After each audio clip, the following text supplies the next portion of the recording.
One. This is AV Week, your weekly wrap-up of audiovisual news and information. My name is Tim Albright. I am your host. With us this week is Mr. Brad Grimes, my buddy and pal from Infocom. He is Director of Editorial Services. How are you, sir? Great, thanks, Tim. Also with us is Mr. Josh Strago, soundreason.org, the chief editor and everything at AV Nation. How are you, sir?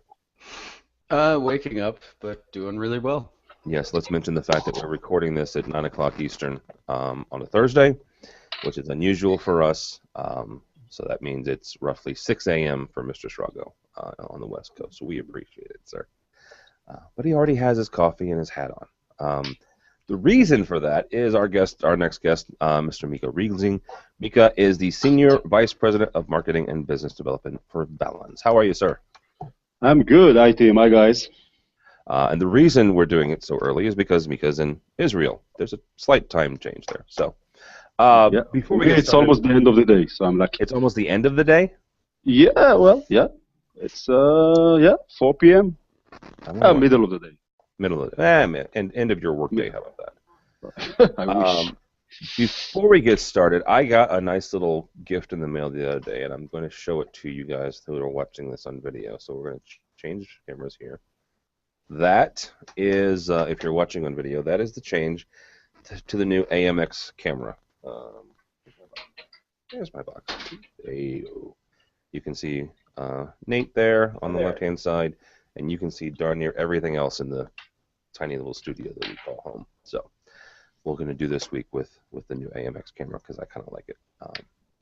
It gives me more. It feels like I have more room here. So I don't know. First of all, last week, Mr. Strago hung out with some cool audio and video over the network people, not the HD-based folks, but some folks that used to be referred to as AVB. There's a reason I say used to. Josh, we'll start with you because you're the one that actually went to the TSNA. Explain to people if they're not familiar, if they haven't read your piece or paid attention to the social, what's going on with the AVNU Alliance, which is the official title of the overarching alliance, but what's going on with that technology in general?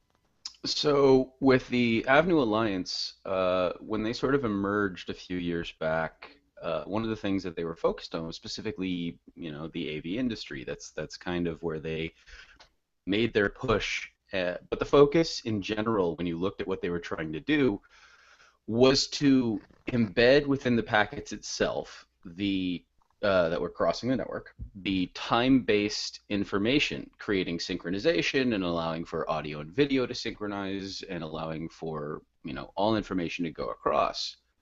Well, a lot of other organizations in the world decided, well, that's something we need too, and so industrial started to get invested in it, automotive was getting invested in it, and automotive is actually the most successful place for AVB at this point in time, and then consumer as well. So we've got now, what they've done is they've reorganized AVNU into 4 vertical channels of pro, AV, consumer, automotive, and industrial.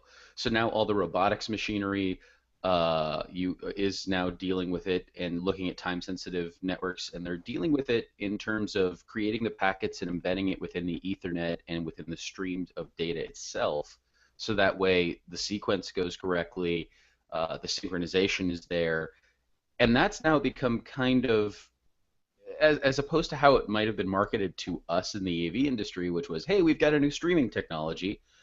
They are now looking at it and saying, look, we're trying to create a topology for Ethernet where under the 802.1 IEEE guidelines, essentially, we are putting this in as part of the packet so that way we can have this time synchronization. And by having the 4 different verticals, now they've got a lot more investment coming about with it, which gives it this added advantage that it didn't have before. And when it was just AV, and I know a lot of AV people were sort of, well, where is it? It's been years. It's never going to get here. I'm never going to switch over to it. And having long conversations with them, it was really interesting to hear the difference between how they're looking at it versus how the people they initially targeted for it are looking at it. So it was a really, really interesting conference, great conference. The Avenue people put on a wonderful show, wonderful event. It got into some very, very deep dives into IT technology, topology, and applications for it. So I applaud the Avenue Alliance for doing it. They did. I really had a good time while I was there for the 2 days. Good, good. I feel. Mika, from your standpoint, because not only do you work for Valens, but you're also part of the HD-based TE Alliance. Um, Talk for a minute about the difficulties of taking a technology, whether it's HD-based T or like they're trying to do with TSN now, but taking that and bringing something brand new to the market and trying to get folks to adopt it. I mean, you guys have been fairly successful, but at first people were a little, at least within the first, I would say 6 months to a year, there was one or two companies that jumped on board, but you guys had to do an awful lot of heavy lifting in the very beginning. Yeah, well, it's always difficult. First of all, I think there is a major difference between what you develop in your lab or what is being developed in an alliance from a specification perspective, and the actual need or the actual product that is required when a deployment starts. Okay, and again. You need time-sensitive application, but then you get into real problem, real applications, and it's a long way. It's a long way, and it takes time for an organization or for a vendor to understand that and come up with the right mixture. Now, the problem specifically in the Pro AV that we dealt with when we started is that most of the vendors that we met with, they said, "Oh yeah. We heard promises like that given in the past so many times. So many companies and so many nice people came and approached us and said, yeah, we have a terrific solution that will fix all your problems, and eventually they couldn't deliver." Okay, so the more investment companies invested into developing a solution based on old technologies and they failed, the more difficult it is to convince them to actually invest again, test the market, get the failures, get the support people and the sales people, be educated, and pitching that. So they are extremely afraid. It's not as, let's say, the professional AV market is not as conservative as other markets like the automotive when you have recalls, but still, you deploy a major, you go to a major product or project and you bring your equipment and suddenly it doesn't work because you are not familiar with that, or it might be too early. So there is always an hesitation, and you really need a good excuse for companies to adopt new technologies. Some companies will go for that, okay, because this is their DNA. Others will simply choose the wait-and-see approach, and jump the wagon once there are others who were the early adopters, and it makes sense. Brad, to Mika's point, is there a danger then for some companies to do a wait and see approach, especially in the day and age we live in, right? 30 years ago, we were still in analog. It was no big deal, right? To kind of wait and see and make sure that this switcher kind of fleshed itself out, or this new incremental change in resolution fleshed itself out. But today we we live in an age where Moore's law be kind of put to the side for a second. Is there a danger in waiting and seeing if a technology will play out? Well, that's a great question, and it's pretty central to the industry these days. I mean, I think, yes, there's a danger these days in waiting and seeing. What a lot of companies need to bake into some of their strategies is how you go out and identify new opportunities and identify new technologies and which you pursue and which you don't pursue. And I don't want to be trite, but a lot of people talking about failing quickly. I mean, that really does have to become part of AV companies' DNA right now, because everything moves so fast right now, and technology moves so fast, and trends coming out of the consumer space come and go, and they're some catch on very quickly, some take a little longer. But if companies are always in a reactionary mode and they're constantly waiting to see what the application will be and whether they have the skills to implement it, then they will always be playing catch up, and people who understand the technology a lot better will swoop in and they'll be able to do things. So it's a very interesting time for this industry in that it's changing so quickly, and we are reacting to a lot of things out of the consumer space and a lot of technological changes.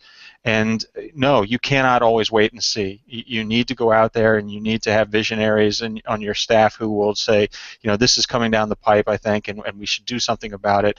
But that takes some patience. That takes some strategy. You have to figure out how to fail quickly, how to do it and not let it affect your overall business.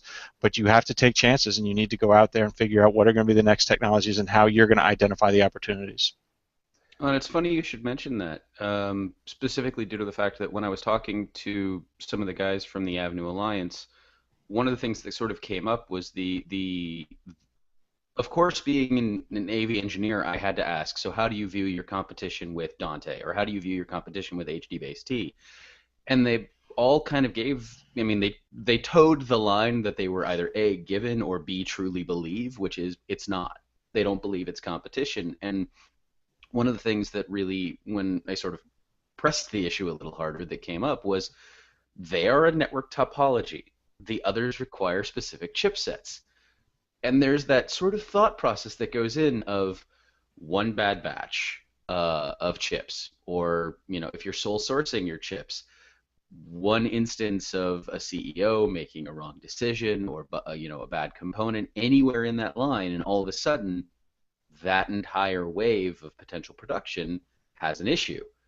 Whereas with a topology that's on the network and is open source, has that capability, and it kind of, again, starts to push the AV industry, and now the industrial and all the other industries that are working with it, into that aspect of it's not sole source anymore. We don't just have one place to go. We have this ability to anybody that wants to adopt it, any chipset manufacturer that wants to provide the product for it. But it's going to rely on some of the old models of somebody's going to have to make the module. So we're going to have that module aspect of, do you want the HD-Base-T, the Dante flavor, the Ravenna flavor, the AES67 flavor? Which flavor of module do you want to put your signal on the network? And then with AVB, or TSN as they're now referring to it, that's going to be one that I see is it's giving itself a nice advantage, not in the next year, not in the next 3 years, probably not even in the next 5 years, but 7, 10 years down the line, it's going to have the certified products that people have been waiting for. It's going to have those options, and it's going to be a bigger presence. Yeah, that's, go ahead.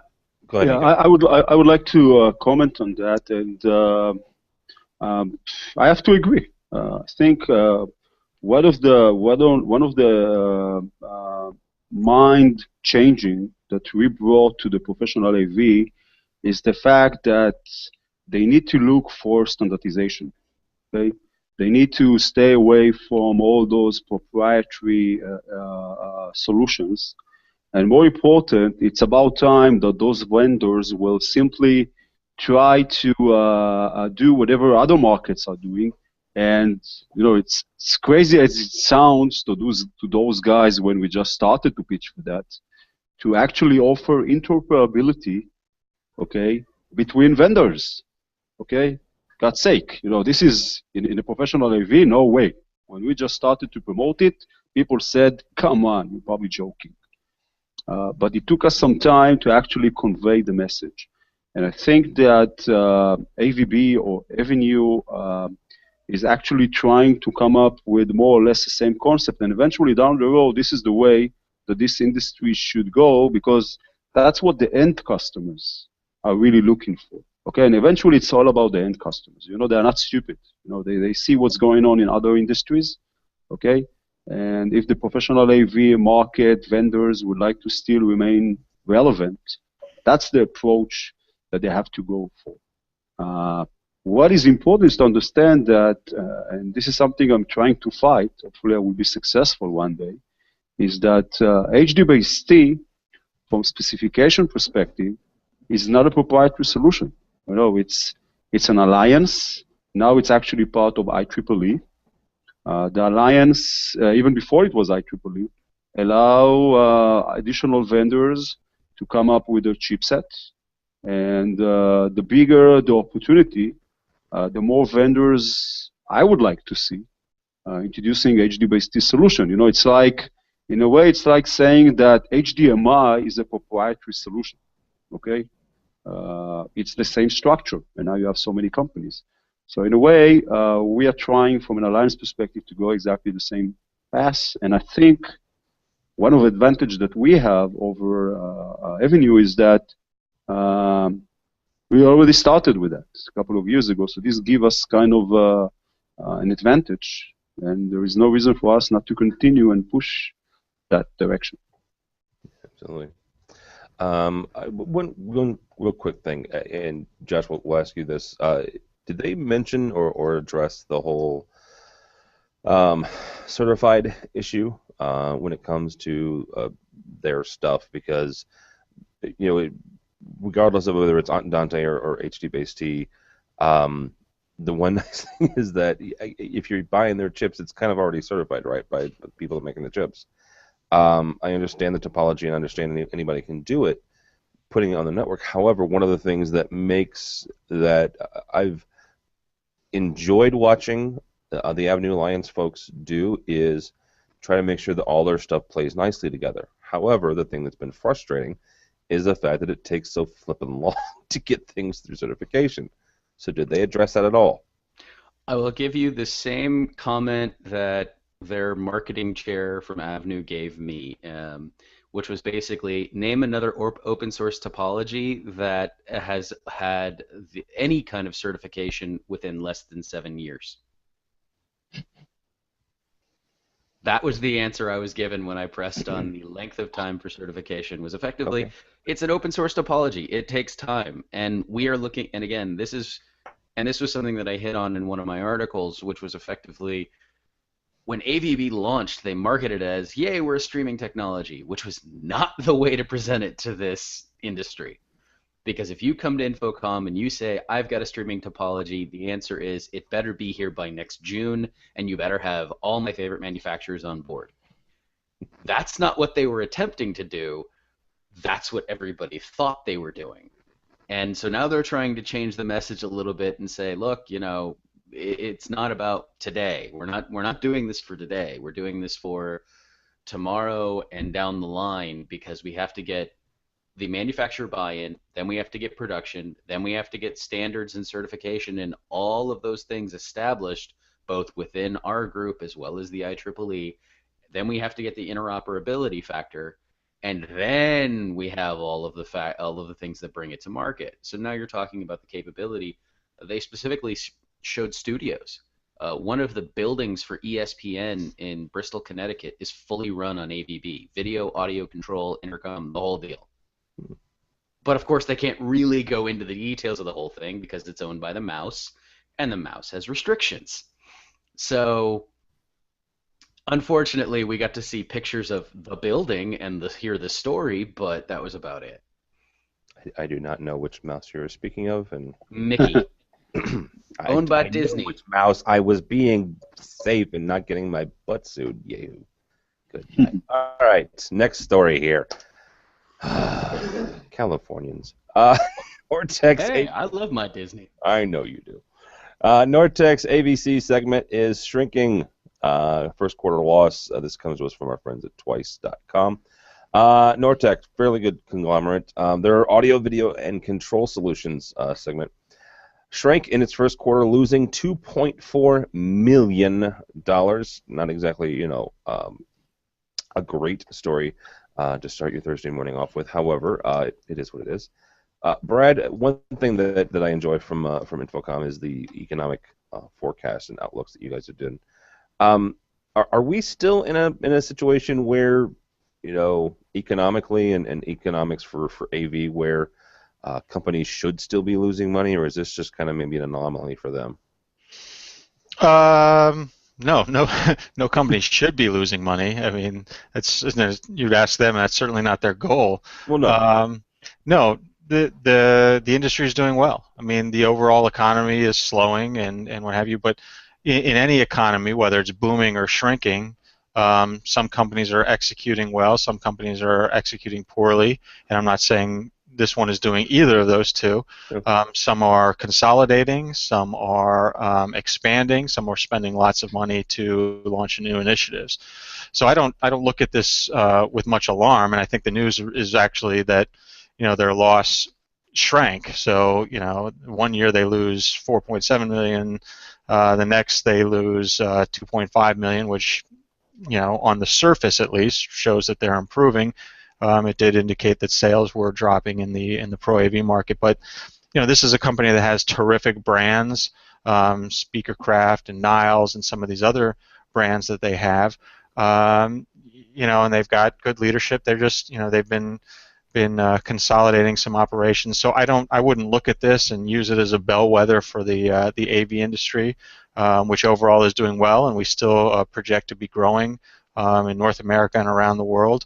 But yeah, every company is operating under their own business plans, and some of them are doing one way and some are doing another one. Okay, very good. Tim, let me give you our point of view. Dealing with some of the companies on their portfolio and other companies, I think that we see a clear trend towards 4K, and we see the demand coming, and I expect to see more and more companies introducing 4K equipment that eventually are going to replace the existing ones, the 1080p stuff, which will drive revenues up, and this is clearly the trend. All across the board, commercially and residentially. So from our perspective, at least, if we can provide a kind of a snapshot of what we see or what we feel, I think it's going the right direction, definitely. Very good. Josh, from your perspective, is that what you're seeing?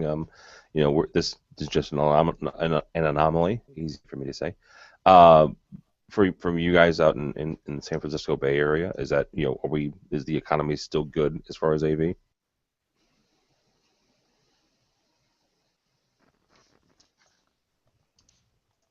Josh, we lost Strago. Dadgummit. Oh well, we'll kick him up here in a second. So next story here, we'll once he does reconnect with us, we'll probably get his comments. One of the interesting things that came out of ISE for me personally was the projection mapping. We've got a story from AVInteractive.com about Volvo's D3s doing projection mapping onto a car, and that was actually one of the coolest things at ISE this year. I haven't seen.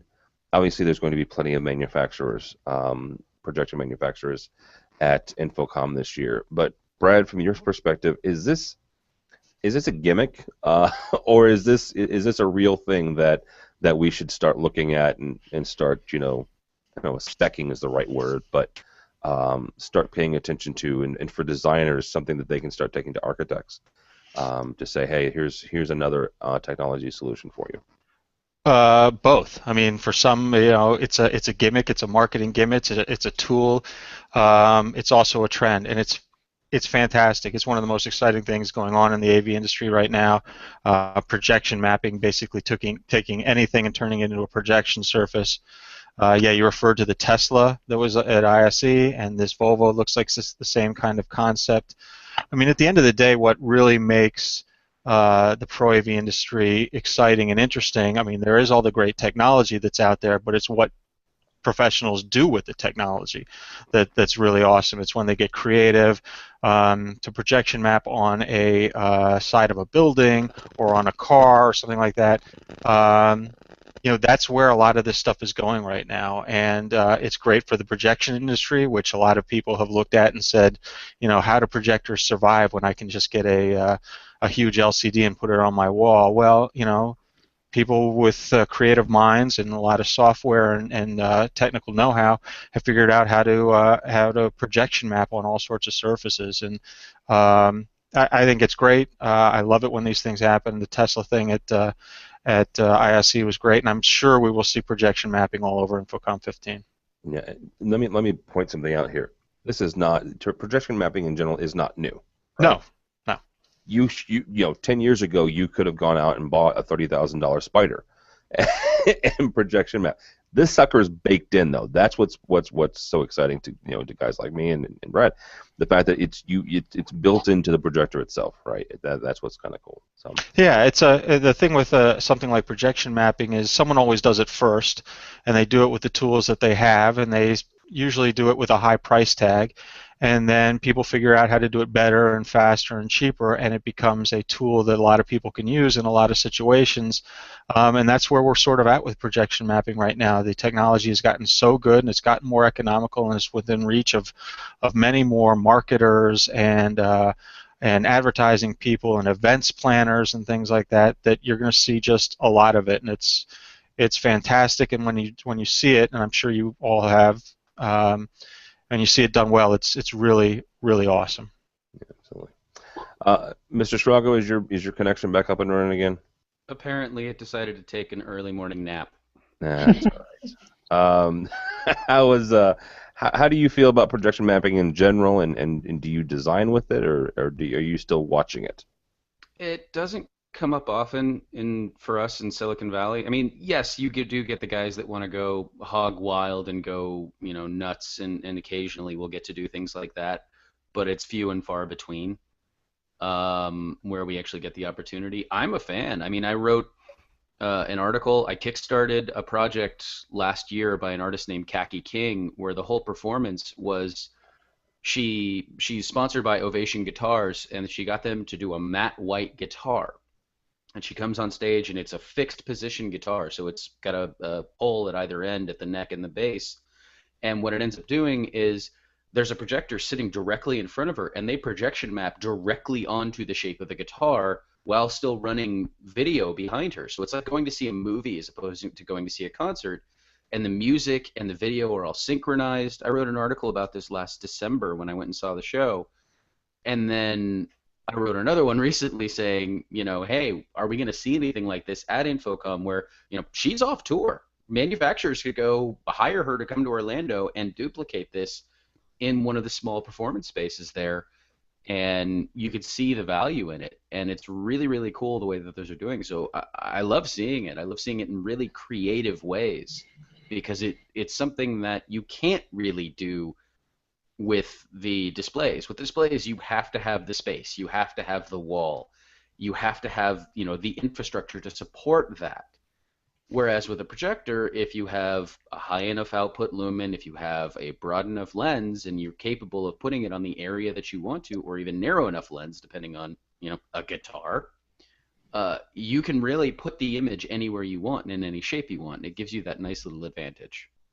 Yeah, Mika, as a technology company, how do you guys, I guess, encourage the manufacturers that you work with to kind of push the envelope like this? I mean, Brad mentioned the fact that there's, with technology like that, there's going to be somebody that does it first, and typically with a bigger price tag. But then you're going to have folks that kind of step out of their own comfort zone and push that envelope. How do you encourage folks to do that? I think the trick is to come up with your own initiatives and share with the companies potential use cases. But sometimes it's not enough, because again, everyone is busy, and it doesn't matter who you work with. They will always tell you that they lack the resources and they are extremely busy and they're not willing to take the risk. So normally the approach is that you probably would like to come up or design your own evaluation kit or your own prototype and do some demonstration. Sometimes you need to go all the way up to the management. Sometimes you need to do some joint promotion projects. Eventually, it's lowering the risk or the effort, at least at the early stage. And then, if it makes sense, if it's successful, then it's easy for them to take it from that. And we did it many times, and we are still doing it. I can tell you that many of the use cases of HD-based today are based on early initiatives that we introduced to the different vendors. Okay, and they took it all the way to production. All right, next right here, we've got I guess a merger or a buyout.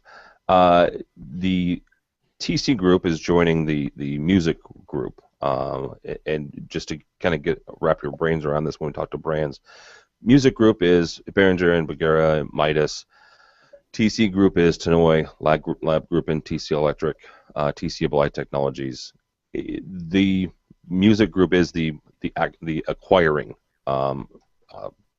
bigger part of this, I guess, is the best way to put this. Just because, and I'm trying to use my words correctly, because I don't want to say, one is buying out or hostile takeovering anything, but it definitely does appear that Music Group is the purchasing or the acquiring end of this. Josh, we're going to start with you because I've got a couple of things here. First of all, the fact that Music Group, right, over the last 3 or 4 years, 4 or 5 years, I would say, Behringer has turned themselves into a very interesting company. The fact that, let's just say that they weren't always looked upon favorably as far as quality. You don't have to use past tense. I have some friends. I'm not going to point fingers. I have some friends who are using some of their products now and are very, very happy with them. But they've aligned themselves with companies like Midas by purchasing them, granted, but they've aligned themselves with it. This new acquisition, is this giving them more credence, or is this just a great business decision on their part? That's kind of two different questions. It's not an either-or situation. Then answer both. Okay, so is it giving them more credence? God, no. And that's due to the fact that it's still isolated brands. You're still dealing with the reputation of Behringer, the reputation of Midas, the reputation of Clark Technic, the reputation of TurboSound, the reputation of, and now Tannoy, Lab Group, and Lake. You're taking, and that's something that the Music Group has done wisely, is not making it one brand that everybody lives under. They're utilizing the goodwill that Midas and Clark Technic and a lot of those other brands bring. One of the things that they've also done is, by buying these companies, it's allowed them to improve their Behringer product, such as potentially taking the preamp design from Midas consoles and applying it to the Behringer consoles. But that's my point, though, right? Is it giving Behringer, this brand that has had some significant image issues over the course of their career, over the life of their company, does it give them more credence because they're doing things like that? I don't think it gives them more credence. I think what it does is it gives them more product offering to put out. And again, Behringer doesn't, they tried to play in the 70-volt space 3-4 years ago when I was still working at TOA, and they got their butts handed to them by us and JBL and Crown and everybody else in the 70-volt market. We kicked the crap out of them for it. And that was the thing, is they were trying, they are an MI company. As Behringer, they are an MI company. They play in the musical instrument world. They have good product offerings. I'm not going to knock them. They're not the same quality. They're never going to be the same quality. That's why you can pay $1,000 versus $5,000 for a Behringer versus a Midas console. But by doing this, one of the things that has really come into my mind is what they're trying to do. And I think more where their push is they want to get more of their products into the distribution channel.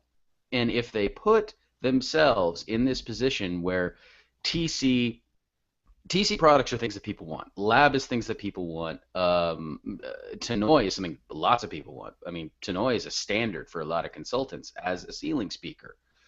If they can start entering more of their products into the distribution channel, all of a sudden now Behringer can start to slip in there as well when they might not have had the door open to them, because people will say, well, no, we're not going to allow that to, we don't want that in the distribution channel.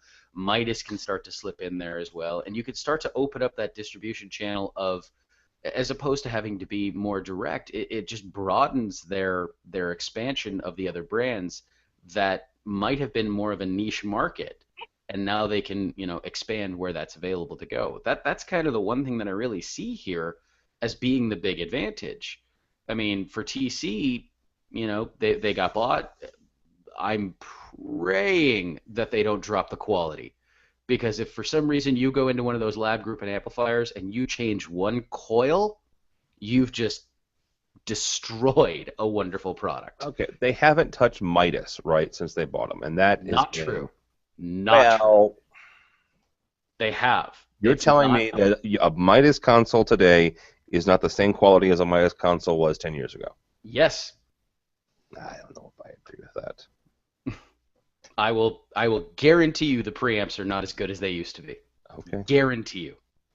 We may have to test that out. Mika, from a manufacturer standpoint, you start getting all these folks together, all these cooks in the same kitchen. Is it more efficient to kind of streamline things and share preamps or share whatever technologies, or would you rather, as a manufacturer, keep everybody kind of siloed? Well, it has its pros and cons, of course. In a way, if you are willing to listen to vendors and assuming that you really pay attention to what they say, then actually having all those companies, sharing ideas and really trying to promote the industry, it's extremely important. Okay? And you learn a lot. You really learn a lot. But eventually, they need to understand that, you cannot fulfill all their dreams. Okay, sometimes, they have different visions and concepts, and so in a way, from an alliance perspective, we were trying to do our best.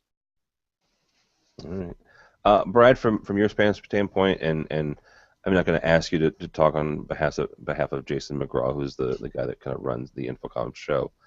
But we've seen a lot of this when companies kind of conglomerate together. Harman, when they purchased AMX last year at the ISC show, it was one big booth.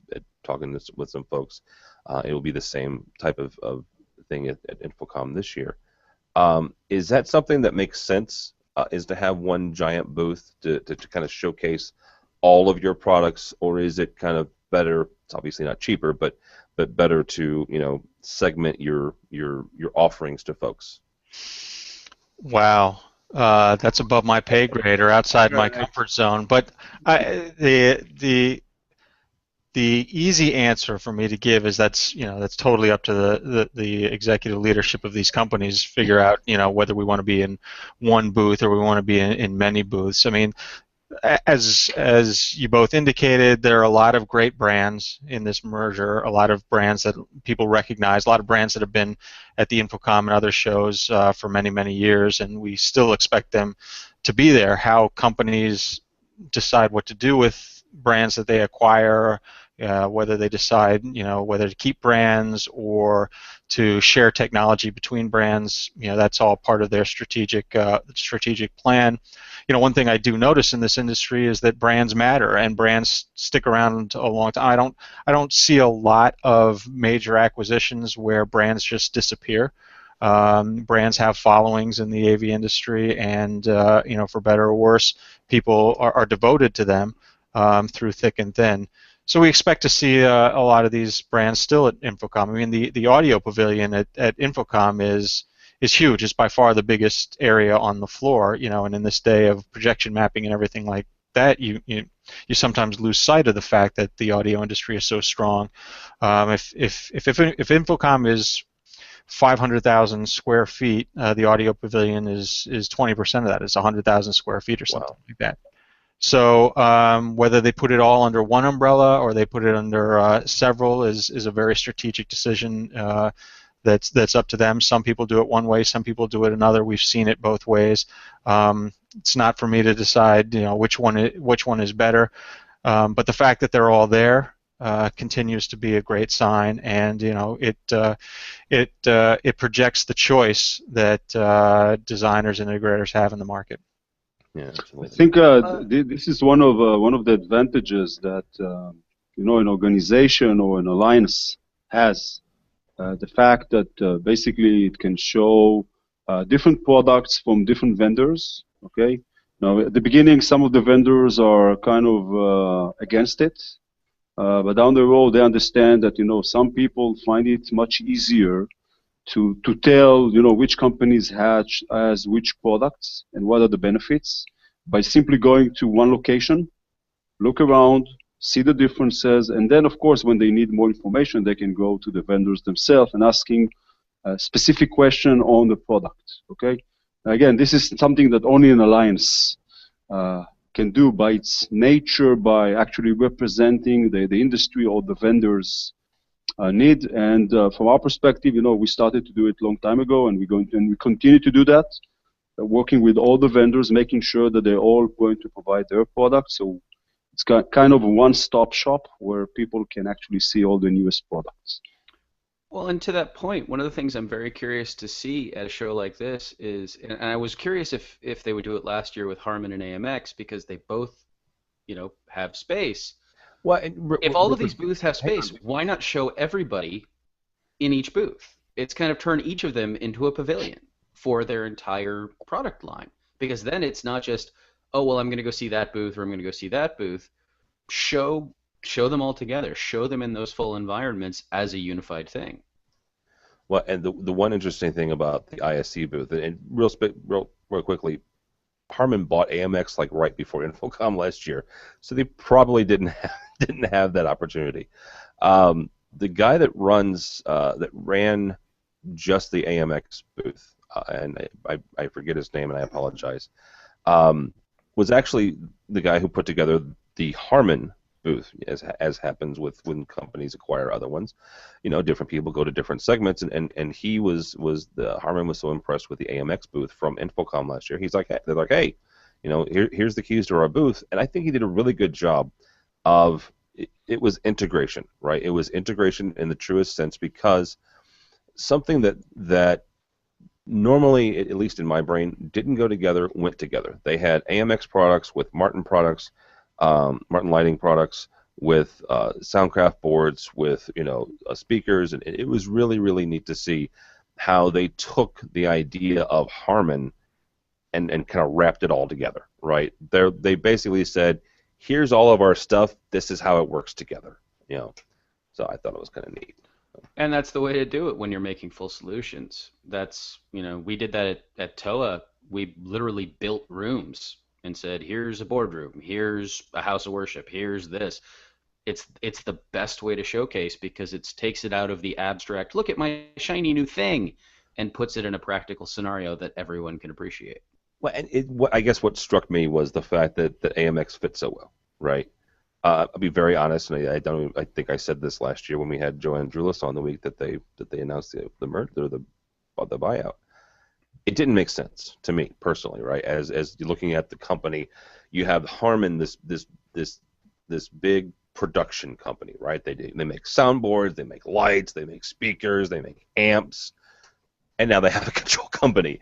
And so it was at least refreshing to me, and kind of clicked in my brain in Amsterdam how that company fit in with the rest of them. So I think. Yeah, but this is what eventually, going back to my MBA school days, I remember what the people were telling. Eventually there should be some kind of synergy when it comes to M&A. Otherwise, go and buy the stocks of the other company, and it makes a lot of sense. You should have some synergy. And by the way, if you look today at some of the merger and acquisitions, the only synergy you find is the fact that you can get rid of some people. This is not a pure synergy. Sorry about that. Oh, that's an interesting way to put it. All right. Speaking of getting rid of people and needing more people, as we wrap up here, CEDIA is looking for a new CEO. The really bad transition there, but we'll work with it. CEDIA is looking for a new CEO, so if you're wanting to be the new CEO of CEDIA, go hang out with Korn Ferry International. CEDIA has retained them to look for their new head. I don't know that I'm qualified, so I won't even go down that road. So what's Matt Scott up to I will these vote days? for you, by the way. Well, I appreciate that, Mika. I think you would be the only one. Hey, what's Matt Scott up to these days? He's Canadian, and I don't know that he could be that. I don't know. Probably could. All right, guys, that's going to wrap us up for here. I need some more coffee, and you guys need to get back to work. Mr. Brad Grimes, thank you so much. Thanks, Tim. How can people get a hold of you and/or Infocom? Well, follow Infocom on Twitter, just at Infocom, and I'm on Twitter at bgrimesdc. All right. And for those of you attending InfoComm, you will see Brad in Orlando. He will be the one with the red shirt. So, along with a bunch of other The people. only one. The only one. And there's a Star Trek joke that I do with him every year, and he never gets it. So, Mr. Josh Drago, thank you, sir. Thank you, Tim. Where can people find you? On the tweets at JSRAGO. You can email me now, so if you have vitriol for any of my comments today, at my brand new AVNation email address, josh@avnation.tv. Wow. Yeah, I'm very excited. Now I have a new place to check every day. It adds to the other 7 emails I don't check. So you can find me there, LinkedIn, Google Plus, if I ever bother to go back on there again. But reach out, say hi. I'm always happy to have a chat and debate the issues and give you my Shergonian logic. All right. And you'll be going to InfoComm and teaching a class this year? Yes, I will be at InfoComm, and on Wednesday at 12:30, I will be teaching system engineering for salespeople. So if you have people that are kind of new to designing systems, or people that are going out in the field, sales engineers that you think need a little bit of a brush up as to questions and follow-up questions, it's going to be a very, very interactive course where we start to bounce the questions off of each other, and what's the response, and what's the follow-up, and it's going to be very, very big on that. I'll also be, if you have anything that you want to address with the certification board, please let me know, because we do have a certification meeting while we're there. So sitting down with the CTS certification committee, and we want to make sure that your certification needs are represented. So please feel free to reach out and let me know if you have any concerns or questions. Yeah, absolutely. And if you are a CTS already, go by the CTS wall, find your name, and take a picture and stuff. So also, Mika Riesling, thank you, sir. Thank you, Tim, for having me. Where can people find you and Valens and HD Base T? Well, you're always invited to Israel. You can ask for me, probably you'll find me. Another option, probably an easier one, will be just go to Twitter handle and at HDBaseT, or just see me or meet me at InfoComm. Absolutely. Which is just around the corner.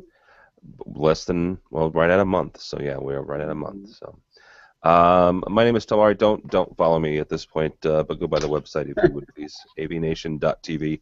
avnation.tv. A couple things really quickly. We're doing something, and I'm not going to say it's a secret. It's just not something we're publicizing yet.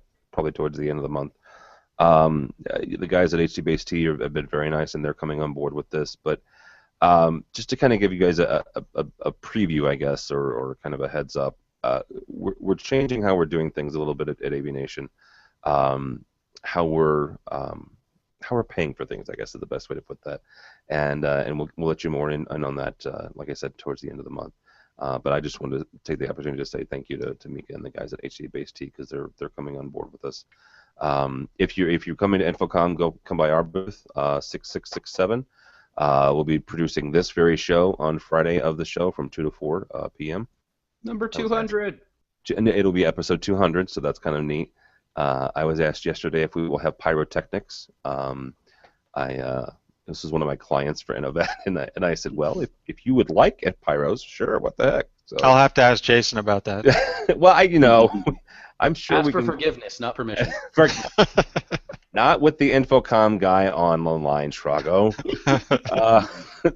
But yeah, that we'll be doing that. We'll be doing a live. We'll be producing the InfoComm Today show 3 times that week, and also we'll have our tweet up, our annual get together, our networking event.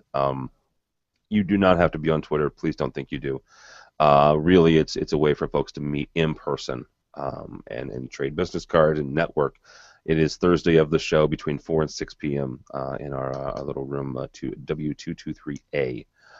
Is where that will be. So, but for more podcasts, for more blogs from Shrago and other folks, you can go by the website avnation.tv, avnation.tv. Thanks so much for listening. Thanks so much for watching. This has been AV Week.